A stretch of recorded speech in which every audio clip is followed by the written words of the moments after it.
first 3 years there, like you could hear the ball echoing when you dribble. So when my last 2 years, you can't even hear the ball bounce when you dribble. So just being able to see 200 people in the stands to 8,000 completely sold out, crowds like around the door, people holding like your head up, like, signs, like just to be able to see all of that, and you didn't see anything but empty seats before, like that was kind of the coolest thing. Welcome back to another episode of Not Even D2. We got a fire episode today where we talk with my boy Boo Buie. Boo Buie really the GOAT. Northwestern's all-time leading scorer, scored over 2,000 points. Historic career, led them to back-to-back tournaments. We talk about a lot with him. But before that, bro, it was Halloween weekend last weekend. I know you had a little good time. You went to Turnstone. Talk to me. Yeah, definitely a great weekend, man. Halloween weekend. I've always enjoyed Halloween ever since I was a kid, going out and dressing up, getting candy and stuff. So celebrating it in a different way. And it was fun, bro. I got to hang out with some of my close friends, met some new people. It was a good vibe. How was your weekend, bro? It was chill. Shawty came out to the city for the first time. I don't know if she actually enjoyed the city, but it was good vibes. We was just kicking it together. So, I didn't even dress up or nothing. You had the Bad Bunny costume. I was like, yeah, he snapped at that one. I was trim. It was opening night in college basketball yesterday, though. We super tapped in with that. We got mad players and coaches that we know starting their seasons off. So who are you watching yesterday? I know there's never too much basketball, but I felt like yesterday it was too much basketball. We had Amari Monroe playing against St. John's. I was watching High Point a little bit, obviously the NBA too. So talk to me, who you was watching. Yeah, so I was honestly I caught into Amari's game when they played St. John's, and then I've been watching a lot of the NBA, a lot of the Pistons. I'm watching a lot of their games, and Duncan been playing well, bro. He's been doing his thing over there, and I'm excited to see what the team looks like when Jaden Ivey comes back. But yeah, those are the two players I'd say I'd be watching. Didn't catch the High Point game, but yeah, those two. I don't know when I'm gonna check right now. High Point had a point guard. I don't even know his name. He was number 3. He was like short and he was OD. I hope that he keeps it up because we got something dropping with High Point coming soon. Stay in tune with that. But NBA real quick. I got 2 questions for you. Who's your MVP and who you think is gonna get traded quicker, Trae Young or Ja Morant? I think to answer your first, the latter question, I would definitely say Ja Morant, just because I feel like the way the team has been trending the last year, like they hired a coach last season to change the offense and not really have the ball in Ja Morant's hand anymore. It was more like they didn't run any pick and rolls last year. Now it's a little bit more different, but still he's playing like 28 minutes, 25 minutes a game for the Grizzlies right now. So not really a good situation. The Hawks, they built this past team around Trae Young, so they still believe in him. So I think they're going to give it another chance, let him get healthy and stuff like that. Let me go real quick. I think Yeah.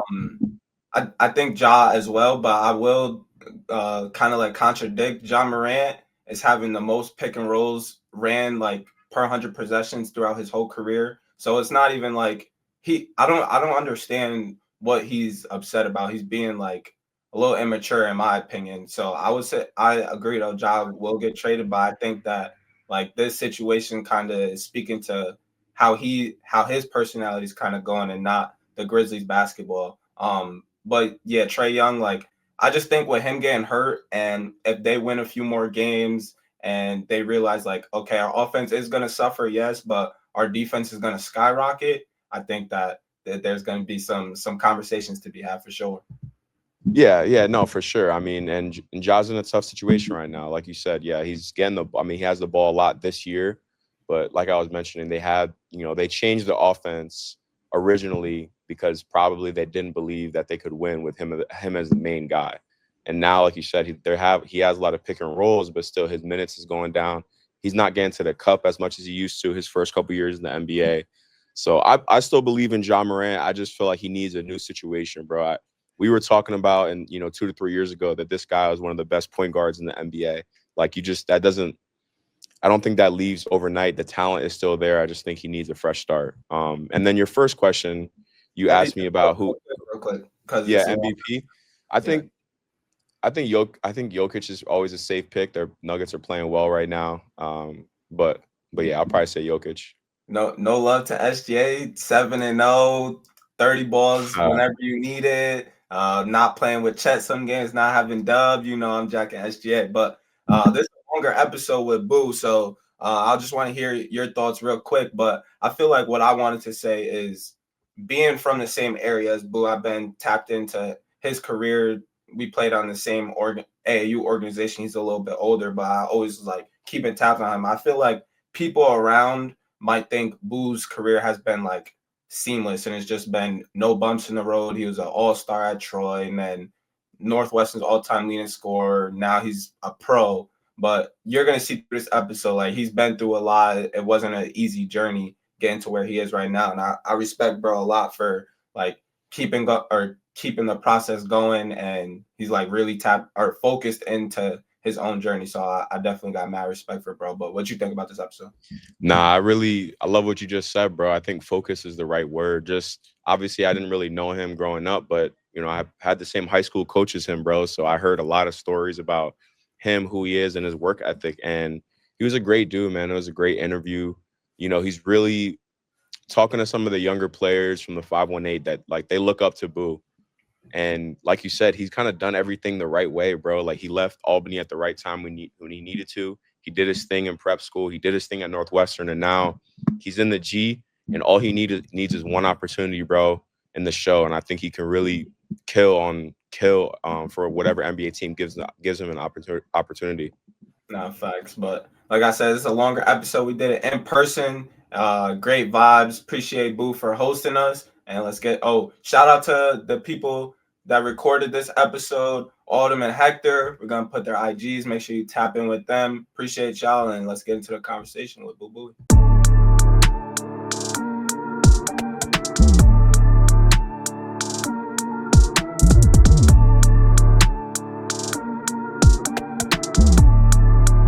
We are here, man. Another episode of Not Even D2, live and in person.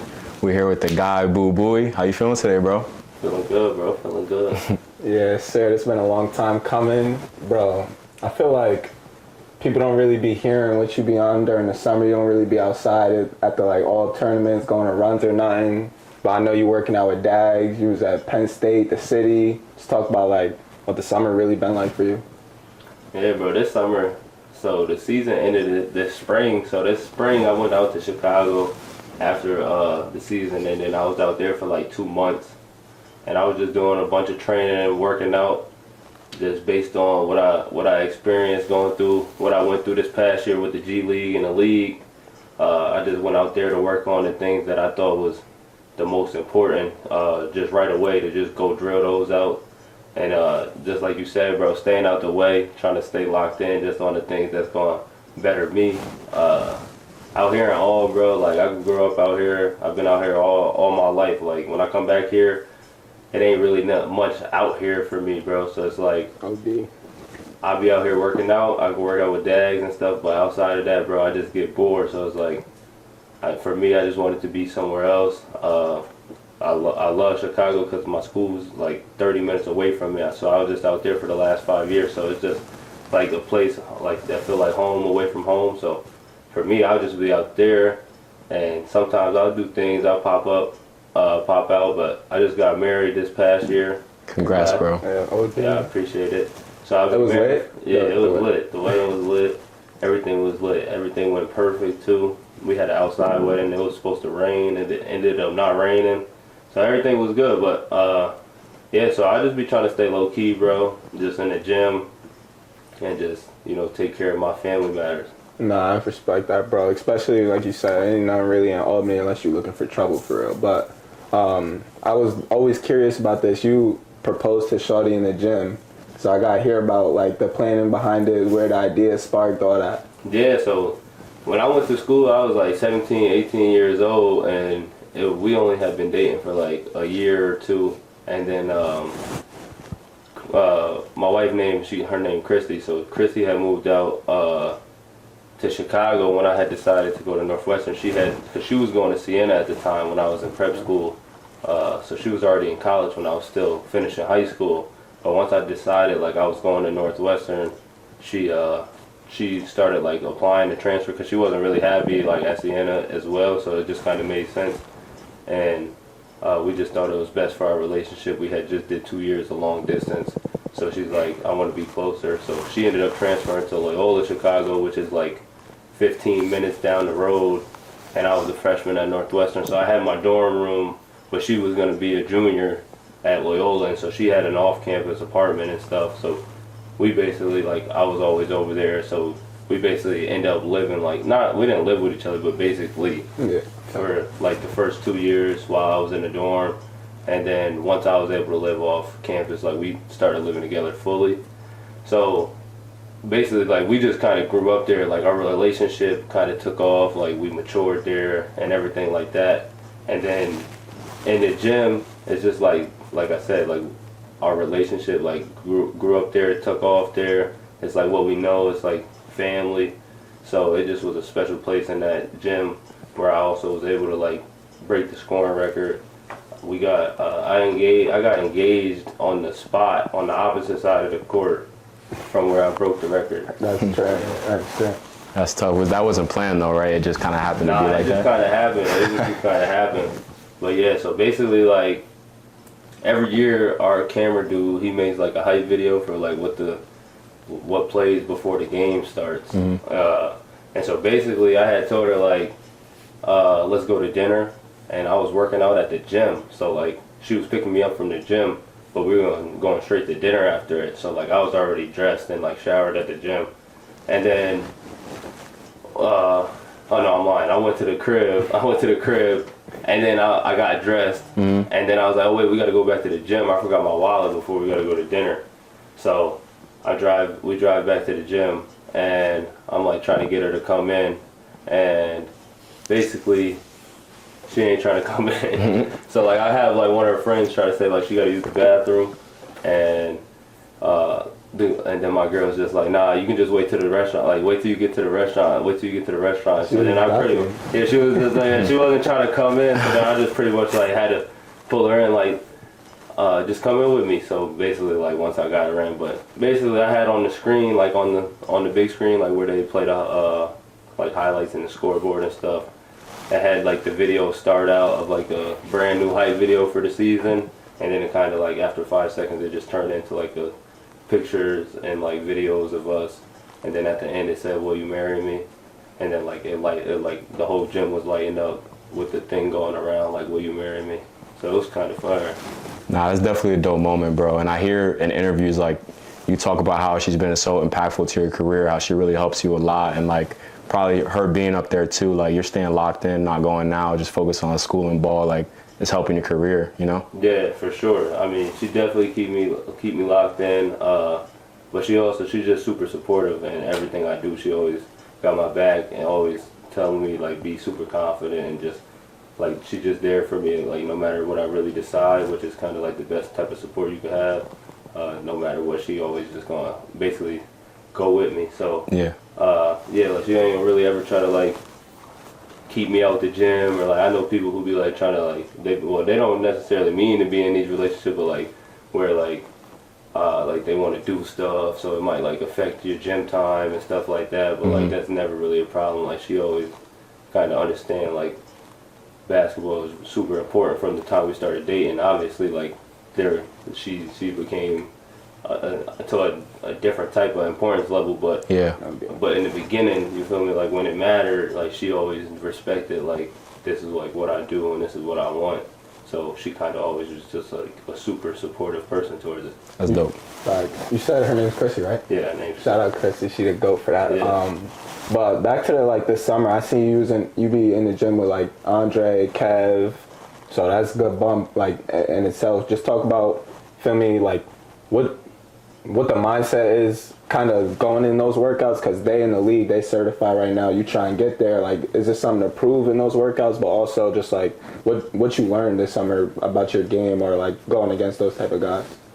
Yeah, I mean, it ain't really nothing. So it ain't nothing to prove. I mean, like last year I was on a 2-way, which is like basically like right there. Obviously, I ain't solidified and I ain't stick, but I just always it's more so like proving to yourself that like you in the gym every day. It's not necessarily like you trying to prove to them or like prove anybody like, oh look, I'm just as good as this person. It's just more so just we all in the gym, and when I go into the gym, I'm just worried about me and me getting better. Like everybody gonna run their own race. Like you'll see kids that's in 5th, 6th, 7th, 8th grade, and they're the #1 player in the country, and then they go to college. By the time they get to college, you don't even remember. Like you just oh, you remember his highlights? Facts. Like, so it's just like everybody's different. So once you start getting caught up in like what this person's doing or what that person's doing, that's how you start to put extra pressures and stuff on you. Like, am I doing this? Am I doing? But if you kind of just stay on your own path, or at least for me, I just be focused on myself, stay in my own lane, and that's kind of what's made my career go. Nah, it's definitely good advice, bro. When you focus on yourself and not worried about like what other people are doing, that's gonna help you grow that much more. For sure. I want to bring it back to your childhood though, bro. We talked a little bit about it before the cameras was rolling, but you was born in Albany, moved around a little bit, and I couldn't really find anything like concrete online that talked about your childhood, so just enlighten us and the viewers about that. Yeah, I mean, I was born and raised in Albany, New York, and Pennsylvania, but I'll just tell you, I was born at St. Peter's Hospital right here in Albany, and then I lived here like in different places in Albany, Washington Ave, Quail. So I grew up from kindergarten through 3rd grade.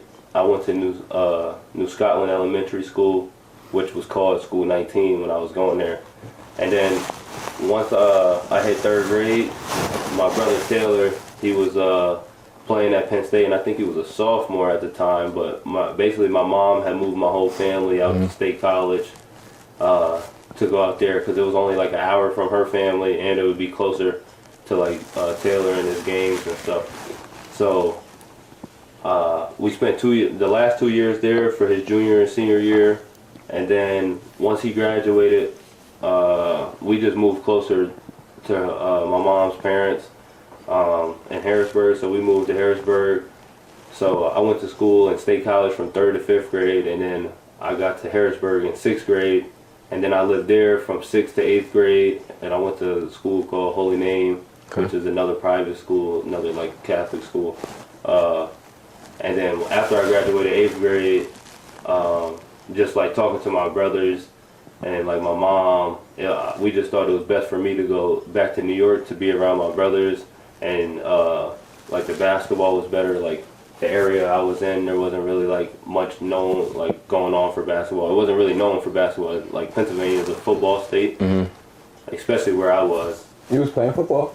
No, I was playing football, bro. I only played football until 7th grade, and I did this one drill, bro, and I tried to tackle somebody, and I hit my shoulder. Yo, my whole arm was numb for like a day and a half. After that, I was done after that year. After that year, I'm like, yeah, I'm playing basketball. I'm playing basketball. So then I moved back up to Troy, New York. But when I came back to New York, I moved to Troy because Taylor wanted me to play for the same high school coach he had played for, Hurley. And Hurley was at McGinn when my brother was in high school. So, but when I was going into 9th grade, he was coaching at Troy. So that's how I ended up moving back to Troy. And then I lived with another one of my brother. His name Diddy. We call him Diddy. His name Devontae. But me and Diddy lived in South Troy. Okay, word. Yeah. So what was like the initial? Because Troy and Alb is like fake a lot different, bro, and low key is beef between the two. So so what was like the initial transition for you? Like for a long part of your life, you was in Pennsylvania. It's probably like not really like a lot of white people, to be honest, and then like now you here in the hood, South Troy. What was that like initial transition getting to Troy? Yeah, I mean, it wasn't necessarily that big of a transition because it's like I lived out here from the time I was born until like 3rd grade, so that's about like 9 years old, and so I had like a nice little decent group of friends.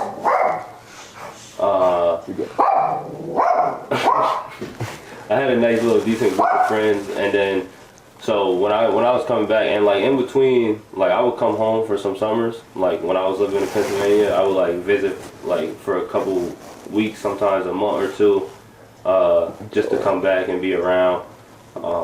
So like I said, I had like 2 or 3 friends that I was pretty solid with when I was coming back.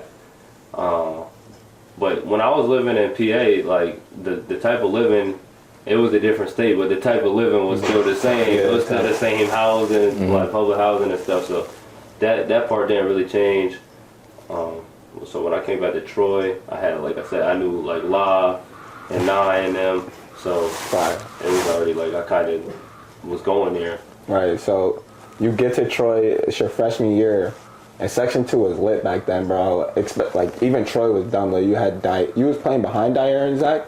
Yeah, I was coming off the bench. Yeah, so that's crazy. And Section 2, like I just mentioned, Kev, Andre, Hamir was playing. So what were some of your favorite memories, or like guys you were like, damn, like this is really good bump, or some of the guards in Section 2 back then? Yeah, my favorite memories. See, I'll probably say my sophomore year was probably the best year, my favorite year at Troy. My freshman year was cool too, like being on the team with Dyer and Zach, and then we had Mo, Jack, Damo. We was pretty good that year. You don't know, but those some guys, bro. Yeah, we didn't end up doing like as good as we should have, bro. That year was crazy. Like we didn't end up doing as good as we should, but that team was good. We should have did something. But my next year though, with me and RC, we had went to the state chip. You Jack and RC was like you and RC? No, I ain't saying that team was better. I ain't saying that team was better. I'm just saying that team was like that. That was probably like my best memory because I was like a sophomore and I was going crazy that year, bro. I was averaging like 24 games, and that's when I made like News Channel 13 All-Star. You was hype. Yeah, I was like top 5. And then, at the time, that's why everybody trying to make News Channel All-Star. Yeah, so News Channel 13. But then, like, we had beat Green Tech that year, who was supposed to be, like, the best around.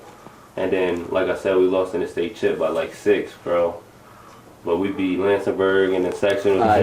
Pause right there, right? So, nice little hold up. Pause right there. So, when I was growing up, like I was saying earlier, I thought Vontae and Hottie was really, like, not gods, but I thought they was dads, like, going to the league, bro. I wasn't really tapped in for real, but I thought they was OD. So going into like the game, obviously Berg and Troy, they right near each other. So I'm thinking like this about to be the whole city about to come out. I was like Berg about to shock the world, and then y'all fake violated. So but were you close with them back then? I know you boys with Vontae now, but like were y'all cool back then? Yeah, I mean we was cool. We definitely way more cool now. So it's just be mad funny when we be talking about it. But like yeah, we was cool. We wasn't like as close as we is now, so it would have been way more funny like if we was as close as we is now. But Vontae actually played well that game, so he was shooting a 3 too. He always be talking about how I did my thing, I didn't have no help out there, like so. But he would always be saying like we had the better team. But we did. We had me and then Jack. We had my son Darius. Yeah, Brandon. We had some couple people. We had RC. We had a couple people that year, but they definitely had some people too. They could have did something, but yeah, I'd be jacking that over them. they be getting tight sometimes.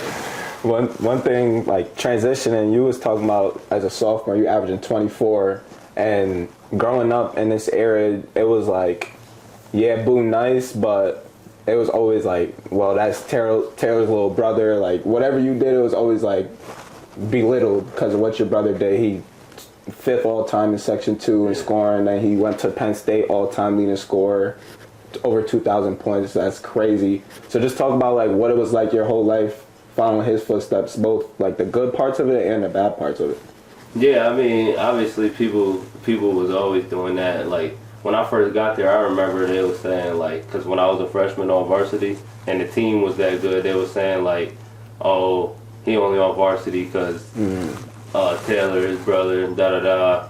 So, people were saying that, but I was just, like I said, bro, you can't worry about certain stuff. So it's just like I was always just focused on getting better, trying to prove to myself that I'm supposed to be here, you feel me? So for me, I was just trying to get buckets no matter what, no matter who on the court. I'm trying to get buckets. That's the approach I had, and then as I got older, then my game like matured more. Like it went from just only trying to get buckets to trying to just like make the right read every time while still getting buckets. So Taylor you said you were a freshman while Taylor was hooping in college, or no? Yeah. No. He was a youngin'. He was youngin'. Okay. Yeah. So at what age did you stop like playing one-on-one with Taylor? I gotta hear this. So there was an age when we started playing one-on-one because he like 11 years older than me. But when we first started playing one-on-one, I couldn't really beat him because I was like, I don't know. He was just doing. He was a pro, so he was just cold, just making cold shots. Yeah. And then I don't really remember. Like it was like towards the end of his pro career when I would say I probably beat him like for the first time or something. And then like now. But since then until now, we don't really play one-on-one like that. Yeah, he just wrapped it up after that. He knew what the vibes was. Being out here the last couple of years, bro, one thing I respect about Albany is like the community out here in terms of the basketball. Like a lot of people just know each other, you know what I mean, just connected through the sport. And obviously, like I said, being out here the last couple of years, a lot of people talk highly of you, bro. A lot of the younger guys, they talk about your game, they respect your game. What does it feel like to be part of like such a rich basketball community, but also like what is it like to have like younger kids look up to you?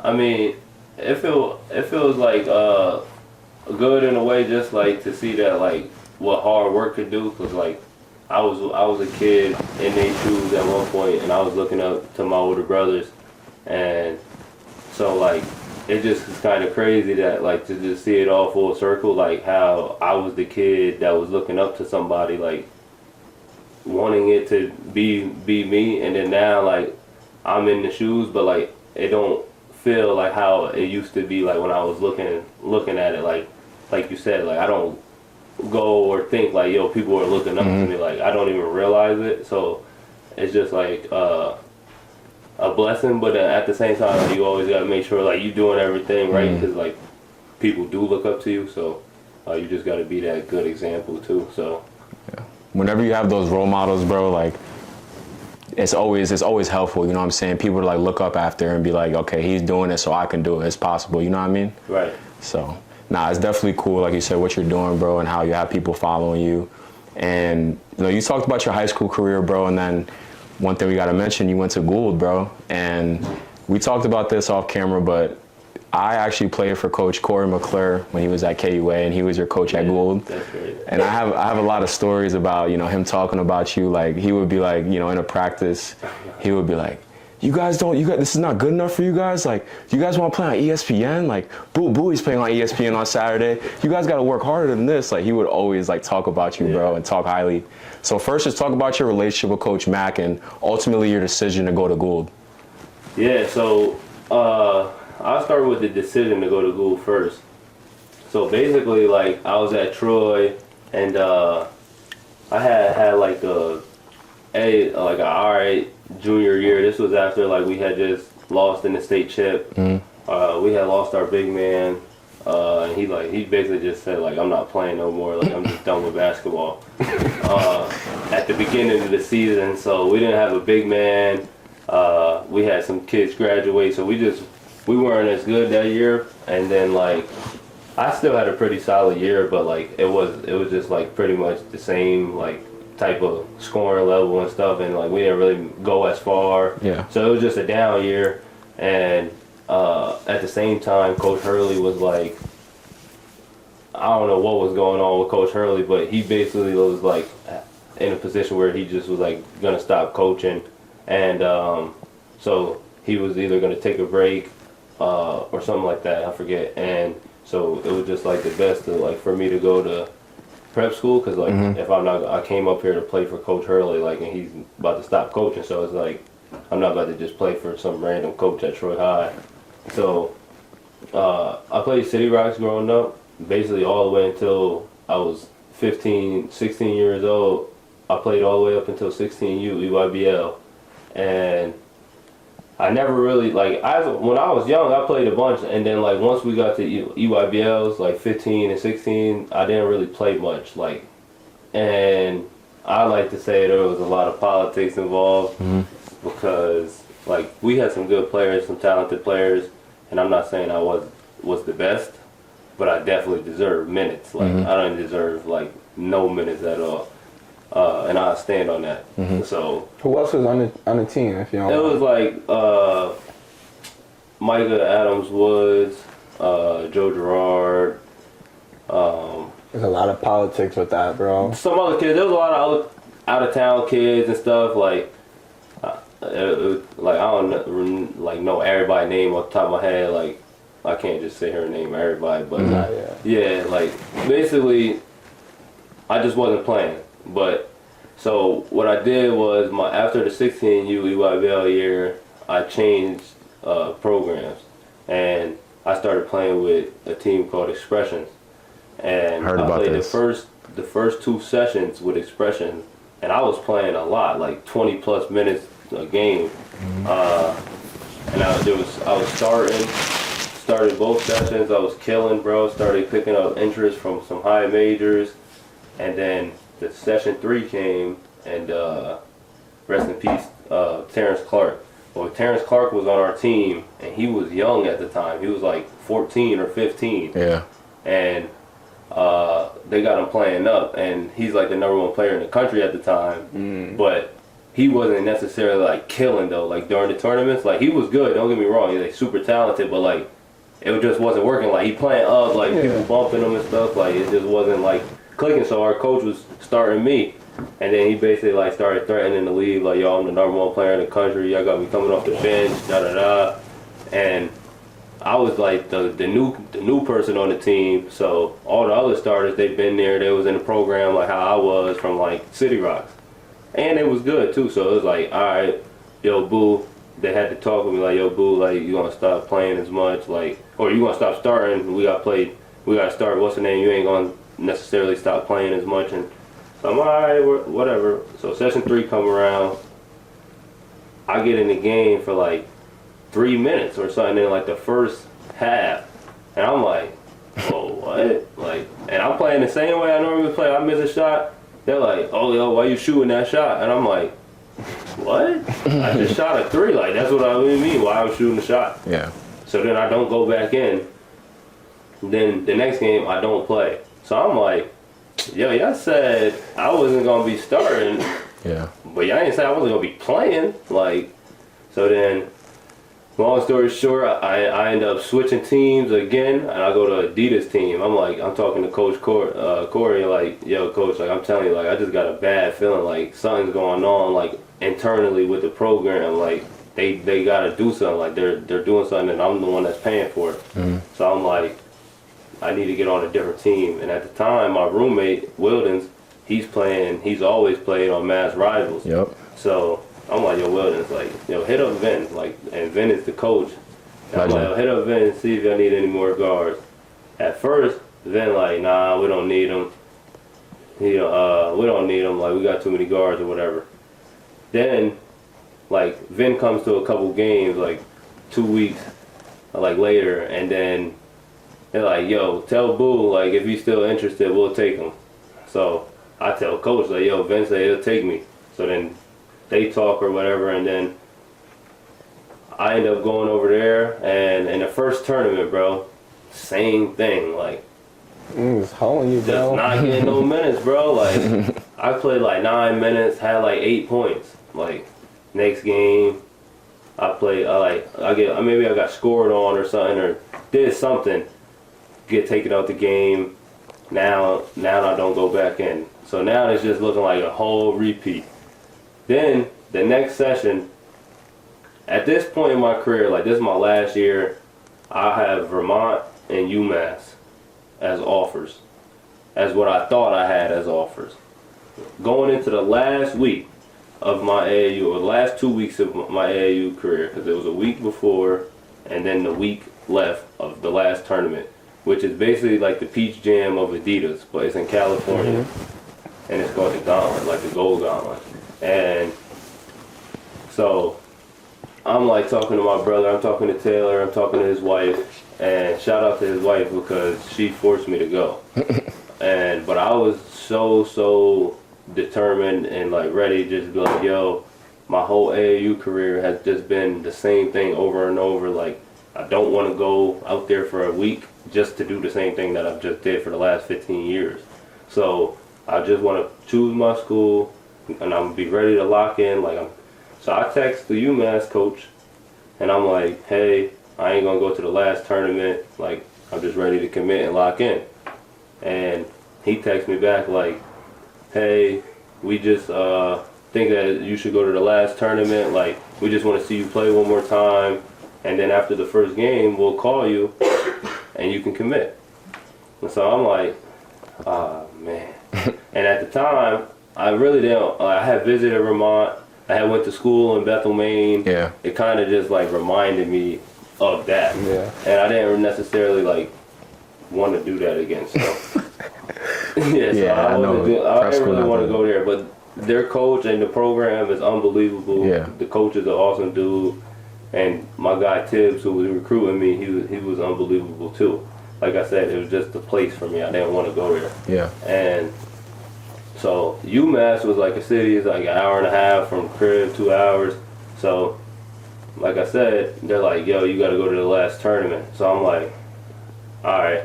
But meanwhile, I told you my brother's wife is telling me the whole time, like, think you should go. It's like, you need to go. Like, you need to go. So I ended up going. Then, after the first game, right, they come, all the UMass's coaches are sitting under the bench, like under the hoop. Mm-hmm. Like, 'cause at the tournaments, the chairs are all around the court, and they're sitting right under the hoop. And I played like, I want to say like 2 minutes in the first half. 2 minutes in the first half. I'm about to offer you no more. And so they get up at half. I ain't do nothing. Like, I played 2 minutes. I ain't score. I ain't get a rebound. Nothing. Just was running up and down. And so halftime comes, and they get up and they all leave. Second half, the kid who was playing in front of me, he tears his labrum. In his right shoulder. And so he's done. So then I have to go in. I played the whole entire second half. I have 21 points, like 7 assists, all in the second half, right? Tough. And then they're nowhere to be found. Yeah, peep that. They already left. Like, they wasn't at the game no more. So then next game comes. We playing against I forget who we was playing against. I have like 25. Was it Compton Magic? Now I gotta play, huh? Was it Compton Magic or No, not? that was the last game. Okay. We played like ITPS or something with like Oscar Sweeber or yeah. Yeah. And we beat them, sent them home, and then this is when I start getting some interest. Like, I get an offer from North Carolina AT&T, and then I get a call from like New Hampshire, and then I get a call from Rhode Island, and like, so I'm starting to pick up some mid-major offers off of that game. And then the next game we're playing against D1 Minnesota, who has like Tyrell Terry, who was a one and done, who went to Stanford, and then like ended up like stopped playing for like mental health reasons. He got drafted, yeah. Yeah, he got drafted, and then they had the number one player in the country at the time. He was like a power forward. I forget his name. You can look him up, but he was good. Ended up going to Kentucky, and then they had a couple other people, bro, who ended up going high major in the NBA. So they were just really good. But the coach at Northwestern was coming to see Tyrell, and I ended up having like 32, and we won. And so I outplayed him, sent them home, and then like still no call from UMass. And then we're playing somebody else right before we played Compton Magic in the championship, and so I forget who it was exactly, but we ended up beating them, and then going to the championship, I had like another 28. Like, I'm talking about, I led the tournament in the most points, the highest field goal, highest 3-point field goal, and 2-point field goal, except for maybe one of the twins. Yeah. The Mobley twins. Yeah. And then we ended up losing the Compton Magic in the championship with the whole thing in overtime by 2. And our other star player, he had got hurt literally like with like 8 minutes left of regulation. Yeah. That's OD. Like, I know, I don't think the UMass coaching staff is the same, but they gotta be like, damn, we missed out on Boo Buie. Like, you went on to Northwestern, went crazy. You playing high major basketball, they 8-10. Like you were saying earlier, what would I have done if I was at Alfred? What would you have done if you was at some 8-10 shit? But I feel like a lot of your career is just when Boo Buie is able to have the ball in his hands and play with like comfortability and be able to make the plays, like it's gonna show. Like you're nice. But when you playing on City Rocks, you're not really getting the ball, or you're not playing that much. It's like, oh, he's just out there. But when you running the show and shit, it shows that like you one of the best players in the country for sure. But so you got, or like people always talk about how you was just talking about it, how you was under recruited coming out of Gold. I think you averaged like 28 at Gold, 28 and 7 or something crazy. He was going crazy in prep school. What did recruitment look like after your final year at Gold, and then also what like stood out about Northwestern? Why'd you commit there? Bring me that recruitment story, getting recruited by him.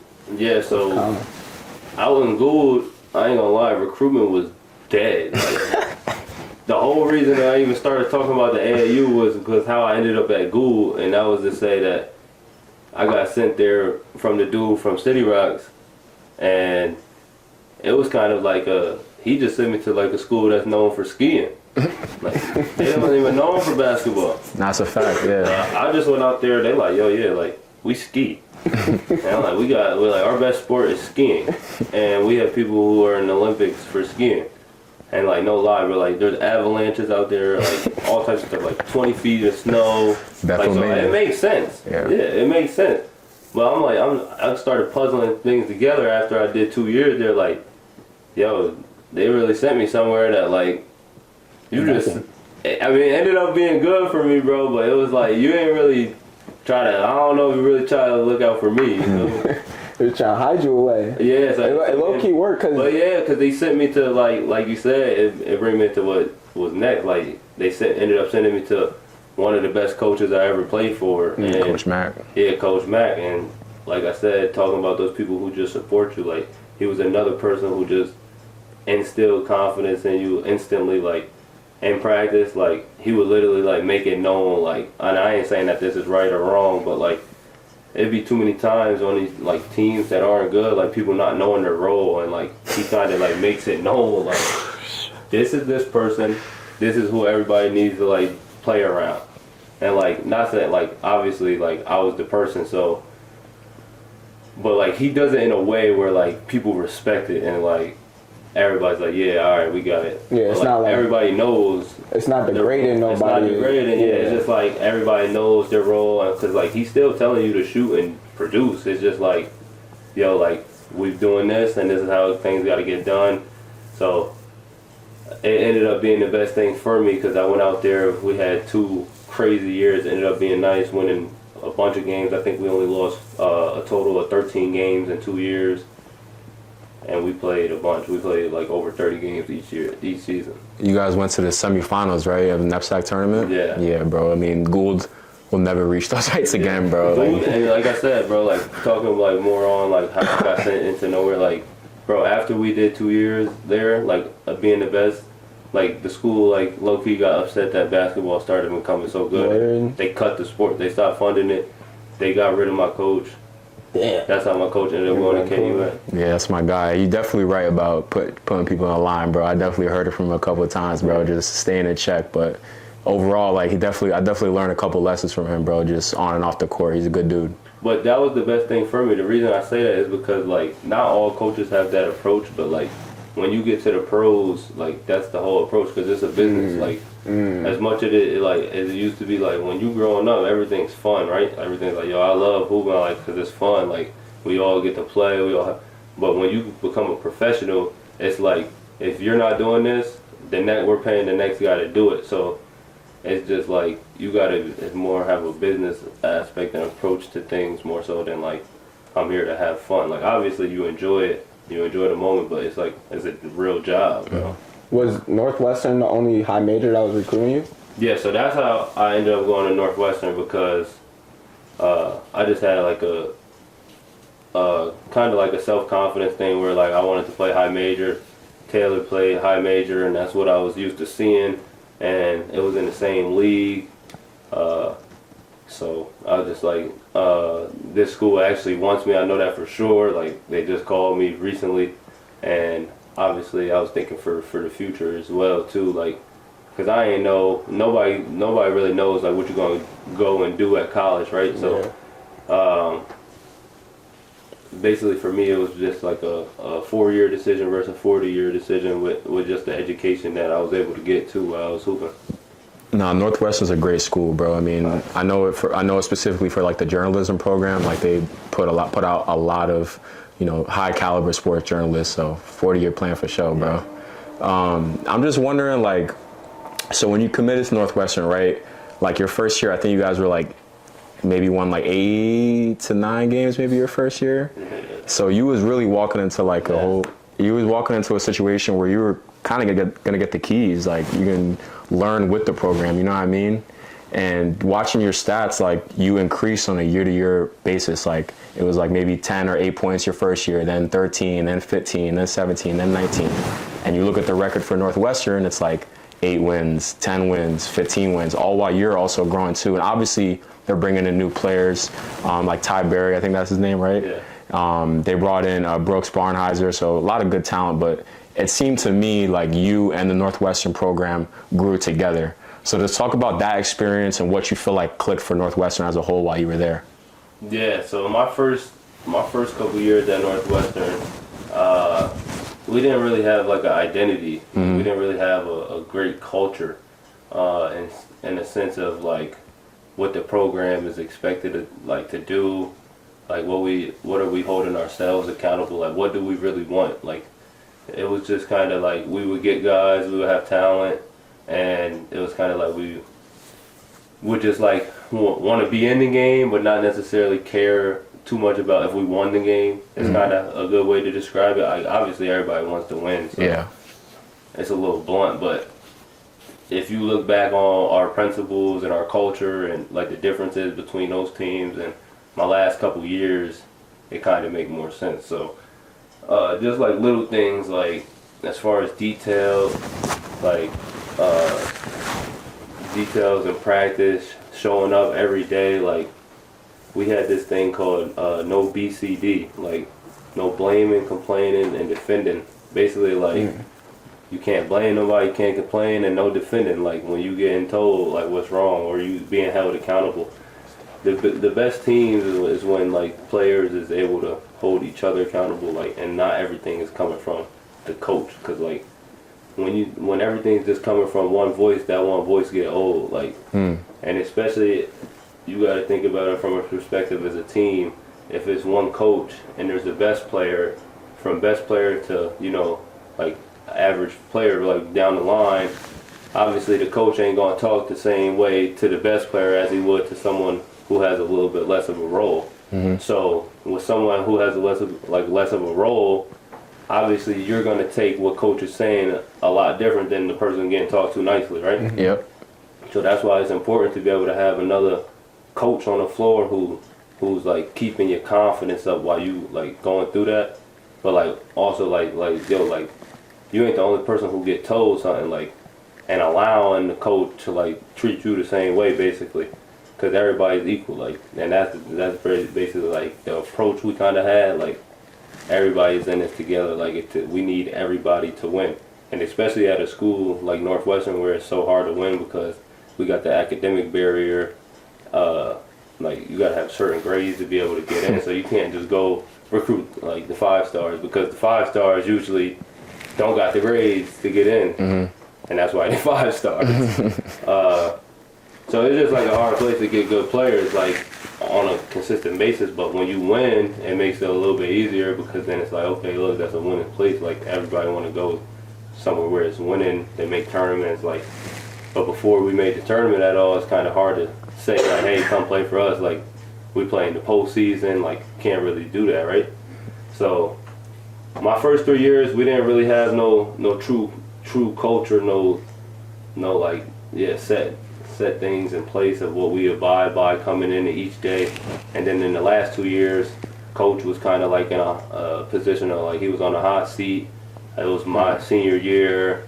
It would have been my 4th year of not doing nothing in a row, and the guys who was there playing, so we kind of all just came together, and that's when it clicked. Like, we had some people leave, we had coaches leave, like people just giving up on the program basically, and I think that just made everybody come together closer. I remember before the season started, my senior year, before the 5th year, everybody was in the locker room before the season started. Like, everybody had something to say, and it was like very, very emotional.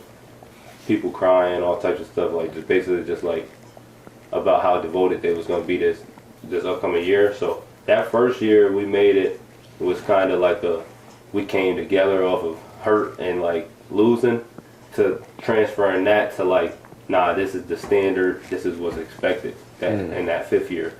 And that's kind of the thing that we've been trying to keep with the program. And last year it was a little bit tough because we had some injuries. Yeah.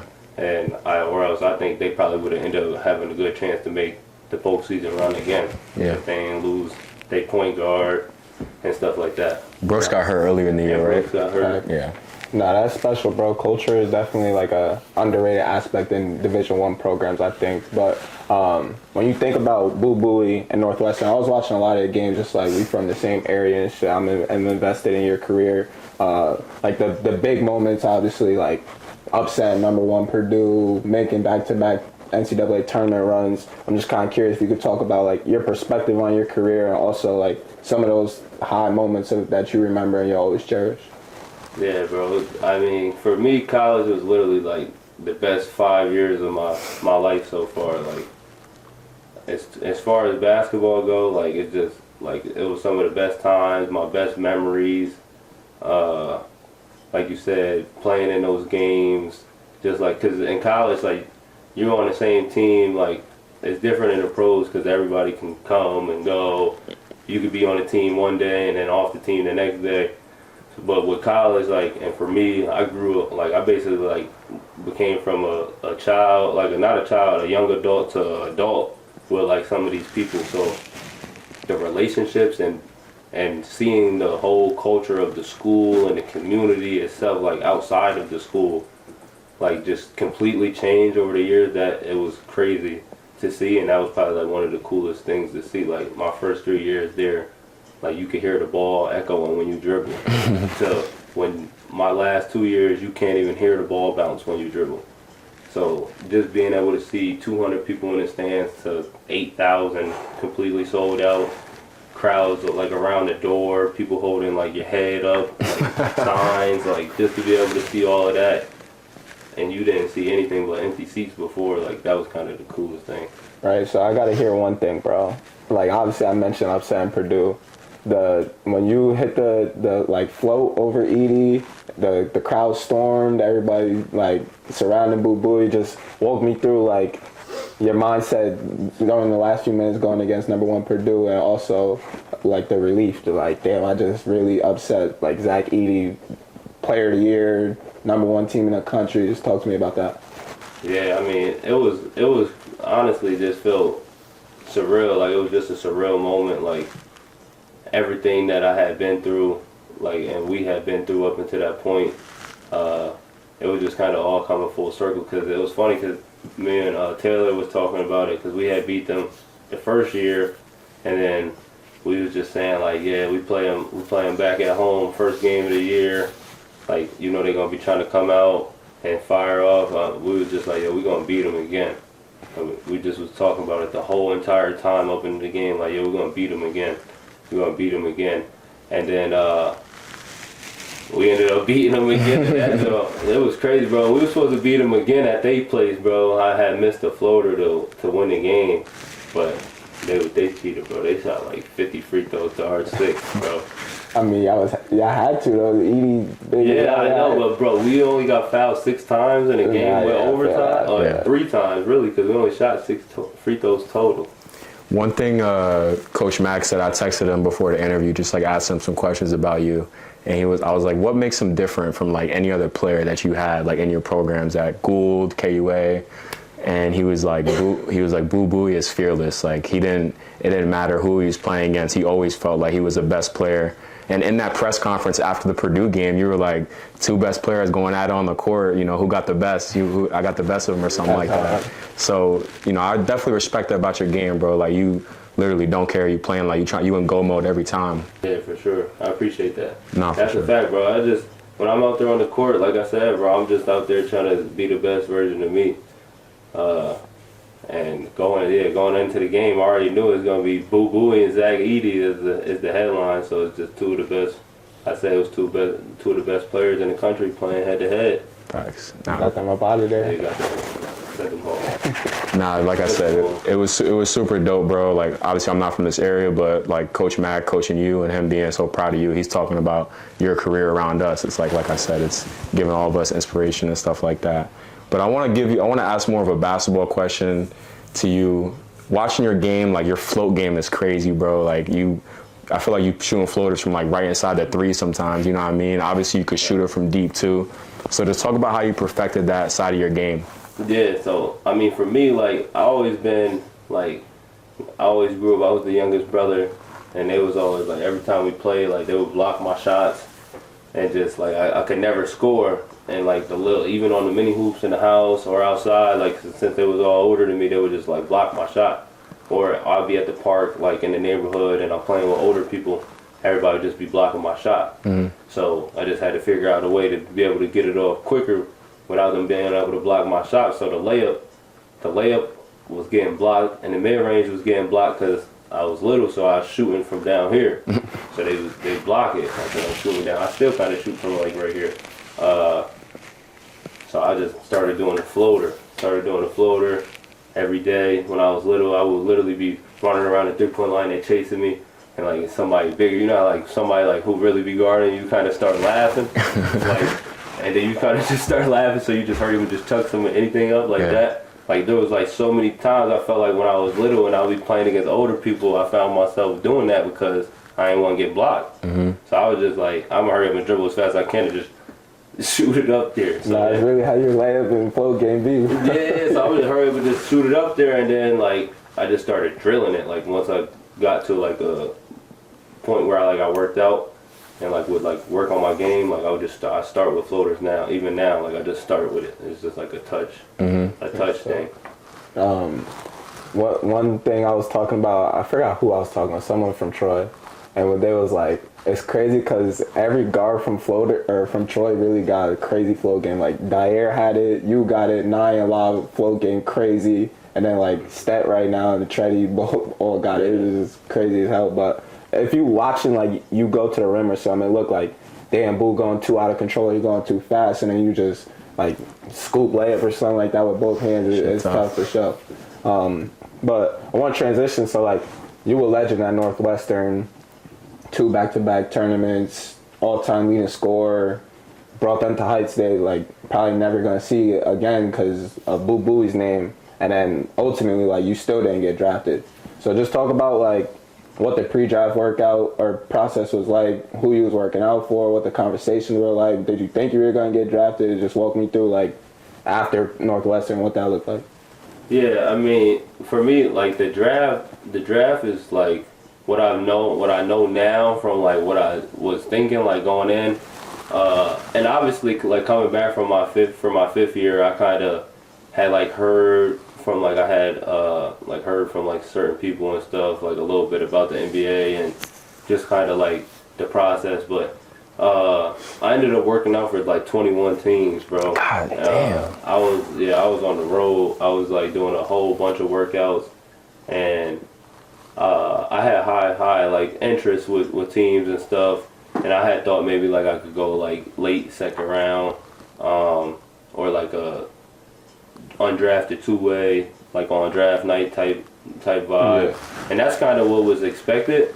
But I mean, I had a great pre-draft, bro. Like the workouts went really well. Like I would say like probably like out of 3 or 4 out of the 21, I probably like didn't really do too well, but I would say like the other 16, 17, like I was hooping, because it's like 3-on-3 workouts basically, and you'll play like 1-on-1 and then 3-on-3 and you'll shoot and stuff, and I was doing all of that stuff really good and stuff.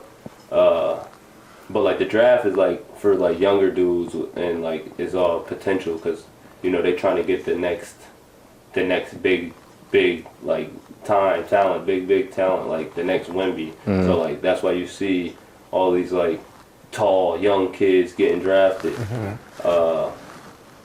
So yeah, like I said, to answer your question, I thought maybe there was like a chance in the late second round, but once I didn't get drafted, like it was kind of cool. I was just thinking like, all right, well now I kind of get to decide where I want to play, like, because now I'm getting different like offers from different organizations where, like, opposed to like if you get drafted 59th pick somewhere, you basically got to go there, and if it's not like a good situation, you kind of stuck.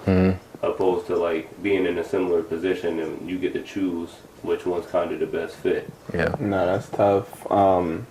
It's crazy. Like, you was really like taking college basketball by storm, and then like not hearing your name, it was like, damn, that's kind of crazy, bro. Like, you was first team all Big Ten, like killing all those guards, and then to see like some of them get drafted, it was like what you saying, like it's just potential stuff like that. Yeah. But kind of like what you learn about now you're a pro. What you learn about like the business side of it, because you was on a two-way with the Knicks. I would see you sometimes playing in the G, sometimes. Recently, you just got moved to the Mexico City team. So just like what you learned about the business and talk about like this past year. Yeah, I mean, what I learned about the business is it's just like you said, it's a business. So it go from like just sports where you just come into play and like for fun to like a real business where like it's like you're gonna do this job or we're gonna get somebody else who's gonna do it. And it's not even all the time that you don't want to do the job. You might just not be performing up to the job that they want. So, or you just might not be the piece that's needed right now. So with the pro sports, it's important to just remain confident and stay ready at all times, especially like someone in my position, because there's so many moving parts and things changing all the time that you just kind of got to stay ready, because you never know when the opportunity is going to come, and when they do come, you got to be ready. Like, you got to be ready. So, what you had asked me? The like this past year, how that come about? The Mexico City. Oh yeah, so so the Mexico City thing had came about basically because I was on the two-way with the Knicks, and then I ended up getting cut like in January off the two-way contract, which means that I just basically played in the G League. But when I was on the two-way, I was basically only playing in the G League anyways. I had got like moved up for a game. So what changed? Like the contract, like the salary change? The salary, okay, I got you. The salary changes and the contract changes because the contract is from the NBA team, and then the G League contract from the G League team. Okay, got you. So, and then like I was on the roster, and then like you're not on the roster no more. And then, so basically, but I was always playing in the G League anyway. So then, after that, like the year basically just finished. So I was a free agent, and then the Mexico City thing became because it was just like the best. I thought it's the best opportunity for me to try to get that back up to where I was last year type vibe. No, definitely excited for you, bro, to go down to Mexico City. Like I was telling you, they pack it out over there. It's gonna be fun for you. I was wondering this though, bro, and obviously like we're coming in from perspective as fans and media, and when you're playing on an NBA team, like those are your peers, so you look at them a little bit differently. But I'm just kind of curious, like, what was it like, because I saw you got called up for a couple of games, like you was at the MSG and like you was on the court and stuff like that, and around those guys like Brunson, Hart, Tibbs. Like, did you ever get to meet like Leon Rose? Like, talk about that like aspect of it. Yeah, I got to meet all of those guys. I was practicing with them. Leon is obviously always around. But yeah, I mean, those dudes, they're all cool. They're all humble, super personable people. Everybody, like the organization is great. Like, ain't no complaints about the organization. They run a tight ship. It's nice. It was definitely goods and bads. Like the only bads were like the hooping stuff, which is like really good. Like there's other things you could be worried about. Yeah, that could be worse. So, And like I said, there was goods and bads with the hooping, so that's just life anyway. So yeah, but they awesome people, bro. That's what's up, bro. I also was wondering this too, like, so Coach Collins' dad is obviously like a legendary like NBA coach, like Coach Michael Jordan, you know what I mean? And I'm wondering, who are some people that you kind of leaned on throughout this process, like who maybe like have experience in the NBA or know about NBA circles? I'm curious to know about that. Yeah, I mean, I kind of just leaned on my family and my coaches from past years, and obviously Coach Collins. Taylor is a big part because he just kind of went through the pro thing. He played 8 years pro. It wasn't in the NBA, but he kind of just knows the business. And he's been a coach now, and this is going to be his 6th year. So he just he's at Penn State, right? Yeah, he's at Penn State. Fire. So he just got like a lot of knowledge. And then just other former players and people who've been through it. I'd be asking people all the time. Like when I was in training camp with the Suns, I was asking KD mad questions, like just about the business and way to navigate it. Like Monte Morris, like I've been able to become friends with a bunch of people just from playing and going to training camps and doing other stuff like that. And like I said, everybody's pretty much most of the time be super humble and down to earth. And the cool thing about basketball is for some reason, like since like the higher level you go, it becomes so much smaller without you even realizing. But like the top people, like you be hearing about them and seeing them all over. So it kind of becomes to a thing like when you actually meet them for the first time in person, it's like you done heard so much or seen so much about the thing, like you kind of already know them. So like when it's bad, like you kind of you're able to like grow and connect faster in a sense. Nah, that's what's up, bro. It definitely, I mean, you're around legends, bro. KD, like that's super dope. But it's been a great episode, bro. I got one more question for you before we get into rapid fire and starting five. But I'm just curious, bro. Obviously, you're going down to Mexico City. You know, just talk about what's next for Boo Buie, like career, like goals, like just talk about all that stuff, bro. Yeah, bro. I mean, what's next for me is, you know, I'm trying the G League one more year. Like I said, trying to get an opportunity to get back up to the main league. But like that's the only thing. That's the only thing on my mind right now is trying to get back up and have a great year this year. Be the best Boo Buie I could be this year. Facts. I know KG and I are both definitely invested. Might try to catch a game this year. Hopefully it's close to New York or something like that. But, you know, you're going to get to rapid fire, bro. You ready? Yeah, I'm ready. All right, so first rapid fire question. You got to pick one album that you have to listen to. You can't skip any song on the album. Right now? Yeah. Wow, man. What's that new Gunna album called? Last One. Yeah, the last one. That one? Jack and that? Is Gunna one of your favorite artists? Yeah. All right, word. Next rapid fire question I got for you. What was your favorite arena to play in the Big Ten besides Northwestern's? Purdue. Purdue? Why you say Purdue? Cause, bro, the atmosphere in there is crazy, bro. Like, their fans, like, they got, like, no disrespect to our fans, because our fans is great, but they got literally, like, probably the best fan in the Big Ten. Like, they be on point with the chants, like, every 5 minutes. Like, everybody's in there, like, yeah, like, just on point. It's like you would think they in there practicing. I seen a video. It's so loud, bro. And then, like, or Indiana, too. Indiana's nice, too, because, like, Indiana's, like, goes up, and then it's, like, everything's right on top of you. But kind of, like, Purdue is, like, the same thing, and then, like, the court is just, like, in the middle of all of it. So it's just... I seen one video, like, what they do with the fans. It's like a song they play, and all the fans, like, dance to it at the same time. That thing, yeah. That thing is crazy. But they do that right before the jump off, and it's just mad loud in there. Yeah, nah, it's college. You gotta love college hoops, bro. That type of environment, you love it. Last rapid fire question I got for you. You gotta pick 3 shoes that you always gotta keep in your sneaker rotation. What shoes are they? On-court kicks. Wait. I would say Jaws. I gotta keep the Jaws. The 1 or 2s?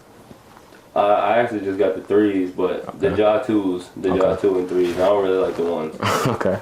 The Sabrinas. Facts. And some Kobe's. That's true. But we got in this episode with a starting 5 edition. So if you're a coach, assemble a lineup, point guard through center, who's your lineup gonna be? This edition gonna be the best Big Ten players that you played in your career. And they could be, you can include yourself and Northwestern guys too. and just tell me where they played at. All right. I would say, not including myself. No, you can. Oh, including myself. All right, I'm gonna put me at the 1. Heard. Bro, we had some good players, bro. This is tough. I'd probably put Terrence Shannon at the 2. Okay. Okay.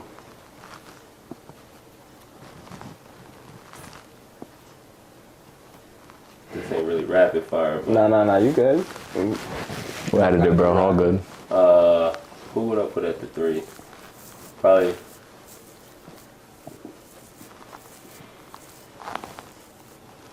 Northwestern love with Brooks. yeah, I'll put Brooks up there. Probably My boy in the Thunder now is about to be lit. Yeah, and then I would say Franz Wagner, and then who? And then Zach Edey. Yeah, that's a tough ass lineup though. Big Ten. What you think? Like, you probably played like ACC, Big 12, Big Ten. Like, got the same level of skills, a little less. Is the best. What you think compared to like the other high major conferences? Obviously, I'm gonna say my conference is the best conference out of all the high majors. I don't really think the ACC is it right now. Nah. ACC is down for sure. But like ACC is not lit, shit like that. But SEC, Big East, yeah, Big 12.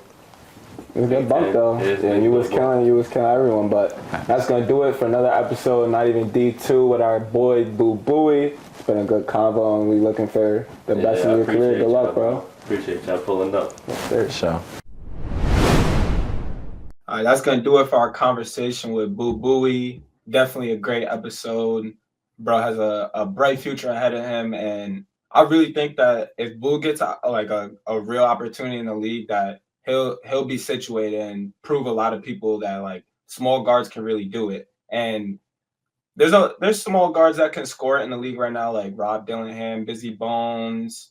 I can keep on going, but like there's been a lot of crafty scoring guards that's been in the league. And what I think Boo like is different than those guards is bro can really pass and like he doesn't need the ball in his hands to be an effective player. Like he can play off of it. He got the gun. He can play really good in pick and rolls. He doesn't need to like be in ISOs and make everybody spread out and just go one-on-one. Like he can do a lot of things on the offensive end. And I think like it's time. I think after this year, people are gonna give him a chance, and I'm gonna have to clip this up. And I was trying to tell y'all last year, but what you think about this episode? Yeah, definitely a great episode. And to your point about Bowie as a PG, I mean, I texted my high school coach just what stood out about him, back in high school, like what made him so good. And we mentioned in the episode about him being fearless and really wanting to kill whoever's in front of him and really believing that he's the best player on the court. So when he was playing against Zach Edey, who's National Player of the Year, he's like, nah, I'm the best player out here. You know what I mean? And another thing too with his passing, Coach Max said that he has an ability to pass people open like a quarterback almost, right? So it's like creating the play before the play is there almost, and that's you know what I mean. And then he could score it too. I mean, he can give you a buck. So he's a dual threat, and definitely a great episode, bro. Like I said, I was super glad that we got to connect with him and film an episode. And I think that from everything that I understand, he's very like well known within Albany. One of probably the best hoopers to come out of that area. So just for the your area in Albany, I'm glad that we got to get this done, and for the younger kids to hear his journey and stuff like that, and know that it's possible. Nah, like for real, I was talking to a few young kids like last year about what they trying to do, and they were saying like basically they're looking at Boo's career like going prep, then you go to a high major school, and then basically the ball's in your court at that point. So him, and I'm pretty sure that Boo was like a pretty good student too. So like him being a good example in all assets of life, it was cool definitely to see his career continue to grow. But that's gonna do it for another episode. Make sure you subscribe. We got another banger dropping next week. Make sure you go check out our episode with Duncan Robinson, released a few weeks ago. We got bangers on bangers every week. Neruda and I are going to start dropping a few more episodes throughout the week. So Make sure you follow us. Go catch us at Not Even D2, and we'll see you next week.